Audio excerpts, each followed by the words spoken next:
Whether you like him or didn't like him, things happen.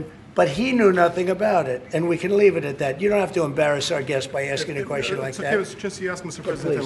মার্কিন president Donald Trump Saudi আরবের কার্যত শাসক যুবরাজ মোহাম্মদ বিন সালমানকে white হাউসে স্বাগত জানানোর সময় 2018 সালের সাংবাদিক জামাল খাশোগি হত্যাকাণ্ড নিয়ে বিতর্কিত মন্তব্য করেছেন। ট্রাম্প যুবরাজকে সমর্থন করে বলেন এই ঘটনা সম্পর্কে যুবরাজ কিছুই জানতেন না এবং খাশোগিকে অত্যন্ত বিতর্কিত ব্যক্তি হিসেবে উল্লেখ করে বলেন এমনটা হয়েই থাকে।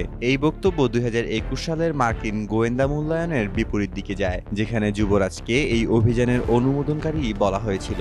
ট্রাম্পের মন্তব্যের তীব্র নিন্দা জানিয়ে খাশোগির বিধবা স্ত্রী হানান খাশোগি এর জন্য ক্ষমা ও ক্ষতিপূরণ দাবি করেছেন। এই বৈঠকের মূল আলোচ্য বিষয় ছিল সামরিক ও অর্থনৈতিক সহযোগিতা, যার মধ্যে F-35 যুদ্ধবিমান বিক্রয় এবং $1 ট্রিলিয়ন সৌদি বিনিয়োগের ঘোষণা রয়েছে।